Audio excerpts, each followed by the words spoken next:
Argentina, tierra del tango, las mejores carnes y algunos de los paisajes más espectaculares del planeta, pero también hogar de una de las maneras más particulares de hablar el castellano.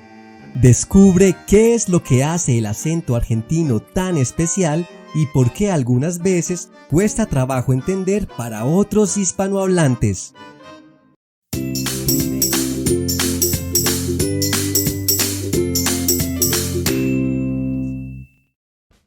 Primero abordaremos una característica que salta a la vista, o más bien al oído, la pronunciación del castellano argentino.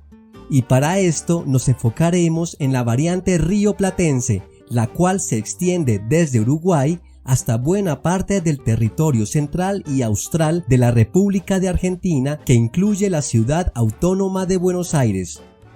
Y es que debemos resaltar que la entonación se debe a la gran influencia italiana que ha sufrido el idioma, ya que en los inicios del siglo XX, italianos provenientes del centro y sur de Italia conformaban casi un tercio de la población de Buenos Aires. De esta manera, el acento insignia de Argentina, conocido también como porteño y que se suele considerar como el español argentino típico, ha quedado significativamente influido por el italiano.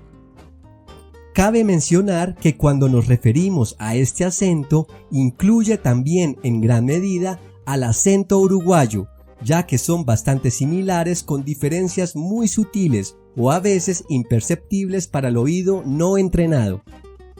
Para que te des cuenta de la entonación típica, pon atención al siguiente ejemplo. La última vez que vi a mi vecino estaba haciendo ejercicio en el parque con su perro. Adicionalmente, y como parte de la característica de la entonación, se puede apreciar un alargamiento marcado de las vocales tónicas, es decir, las vocales que reciben la mayor fuerza de la pronunciación de una palabra. Por ejemplo, no te estreses, seguramente podrás regresar a México en el próximo avión sin problemas. Otro rasgo que tiene el español argentino, al igual que todos los demás acentos americanos, consiste en el ceseo, es decir, el fenómeno de pronunciar la C y la Z ante la E y la I con un sonido de la letra S, tal como se aprecia a continuación. ¿Es cierto que bebiste 5 cervezas y ni siquiera te sentiste borracho? Adicional a esto, se tiende a aspirar la S al final de las sílabas o al final de las palabras, haciendo que la S produzca un sonido más glotal, es decir, como si la S estuviera aspirada como una H. Por ejemplo, tuviste cientos de oportunidades para ser el mejor pastelero de esta ciudad, pero las echaste a perder. Pero definitivamente de las cosas que más caracteriza al español argentino es lo que se conoce como el yeísmo rehilado. El yeísmo es el fenómeno lingüístico de pronunciar la letra Y el dígrafo L o L de la misma forma, y rehilado hace referencia a la fricción fonética con la que se pronuncia en un fenómeno hoy en día conocido como sheísmo, ya que presenta un sonido más similar al de la SH del inglés, como podemos escuchar a continuación. Mi amigo me dijo llorando que ya era hora de superar el divorcio, y yo por supuesto lo he apoyado. Antes de continuar, no olvides darle like a este video y suscribirte a este canal. Activa la campanita para informarte cuando haya un nuevo video. Si pasamos al plano gramatical, una de las características más importantes del español argentino es el uso del voseo, el cual es un fenómeno lingüístico dentro de la lengua española en el que se emplea el pronombre vos junto a ciertas conjugaciones verbales particulares en reemplazo del pronombre tú en situaciones de familiaridad, aunque no es exclusivo de Argentina, ya que también se utiliza en Paraguay, Uruguay y algunas zonas de otros países como Bolivia, Colombia, Venezuela, Centroamérica, entre otros. De esta manera, tú quieres se reemplaza por vos querés. Veamos esto en el siguiente diálogo. Vos sabés que no sos la única que no quiere ir a esa fiesta. Sí, pero escuchá, tenés que fingir que sí quiero ir. Ahora abordemos uno de los aspectos más importantes del español argentino, la jerga propia, también conocida como el lunfardo. Y es que si has hablado con un argentino, habrás notado la facilidad de que puedas no entender ni papa. El lunfardo es un argot producto principalmente de las lenguas de las corrientes inmigratorias de finales del siglo XIX y principios del siglo XX, y nace en el hacinamiento de los conventillos, que eran grandes casas tomadas por inmigrantes de bajos recursos por la necesidad de comunicarse entre sí, sumado al modo de comunicación en código de toda clase de delincuentes escondiéndose en los tugurios urbanos, arrabales o los bajos fondos de Buenos Aires para ocultar sus conversaciones a la policía, a sus víctimas y a los testigos con la finalidad de llevar a cabo sus prácticas ilegales. El lunfardo también fue enriquecido por el denominado cocoliche, que era el español imperfecto hablado por los inmigrantes italianos recién establecidos.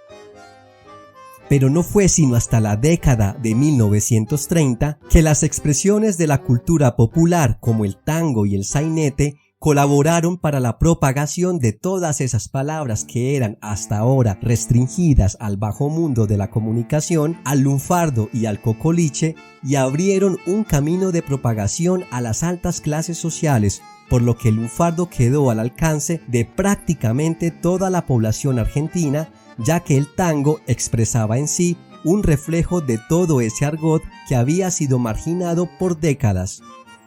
Para entrar en materia, veamos si logras entender el siguiente par de diálogos. ¿Y cómo le fue en el examen? Y le dieron con un caño y la bocharon. Además, las amigas le iban a pasar a buscar y la dejaron de garpe. Pobre Caro. Antes de que sigas haciendo caras, aclaramos que dar con un caño es, entre otras cosas, exigir demasiado. Bochar es sinónimo de reprobar un examen y dejar de garpe significa dejar plantado. Nótese que el prefijo re es muy típico en Argentina para denotar un superlativo o remarcar un adjetivo o una acción. ¿Y cómo le fue en el examen? Y le dieron con un caño y la bocharon. Además, las amigas le iban a pasar a buscar y la dejaron de garpe. Pobre Caro. Viste que Diego habla re bien inglés, ¿no? Ese es un chamullero. El otro día en el trabajo atendió a un turista y le remandó cualquiera. Y ahí saltó todo el bolazo. Calma, ya te lo explicamos. Chamullero es sinónimo de mentiroso o charlatán. Mandar cualquiera en este contexto se refiere a decir cualquier cosa o información llena de errores. Saltar es sinónimo de descubrirse y bolazo es una mentira grande y obvia. Viste que Diego habla re bien inglés, ¿no? Ese es un chamullero. El otro día en el trabajo atendió a un turista y le remandó cualquiera. Y ahí saltó todo el bolazo. Ahora miremos algunos ejemplos más del diccionario lunfardo. Biava significa paliza y proviene del italiano. Bondi es sinónimo de colectivo, del portugués en Brasil, bonde. Surge en Río de Janeiro en 1876 y su origen aludía al tranvía. Changa es una ocupación transitoria, del español familiar, negocio de poca importancia. Facha significa rostro, viene del italiano faccia. Fiaca es sinónimo de desgano o pereza, del italiano fiacca. Grosso, algo importante o grande, del portugués grosso, surge en Brasil en la década de 1980. Guita significa dinero o moneda, viene del español popular. Laburo significa trabajo, del italiano lavoro. Mattina es sinónimo de mañana, proviene del italiano mattina. Mina significa mujer o chica, del italiano jergal. Morfar significa comer, del italiano morfa, que significa boca. Pibe es niño o joven, del italiano genovés pivetto, también del italiano jergal pivello. Quilombo es un lío, un desorden. Es un africanismo del quimbundo, que significa aldea. La palabra quilombo pasó al Río de la Plata primero con sentido de prostíbulo y luego como lío o desorden.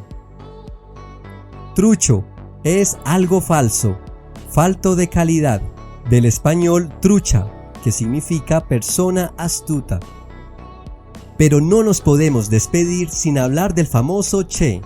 Según el diccionario elaborado por la Academia de Letras de Argentina, la palabra che se usa para llamar la atención de alguien o para referirse a alguien. Es como decir oye o hey. Aunque, según aclara la Real Academia Española, el che también se usa como interjección que denota asombro o sorpresa. ¿Pero de dónde proviene? Los lingüistas no logran ponerse de acuerdo, pero es mucho más antiguo que el revolucionario Che Guevara. Una teoría apunta su origen en el valenciano y que le causó curiosidad al escritor Ernest Hemingway.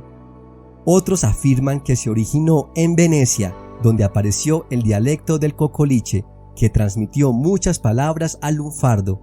Sin embargo, algunos lingüistas aseguran que puede provenir del araucano, el idioma nativo de los aborígenes mapuche. En esta lengua, che significa gente, así mapuche es gente de la tierra, aunque no todos apoyan esta teoría. Finalmente, hay quienes aseguran que proviene del guaraní, que significa mí, y lo que creen así más lógico al asociar expresiones como che amigo o che patrón. Y esto es todo por hoy.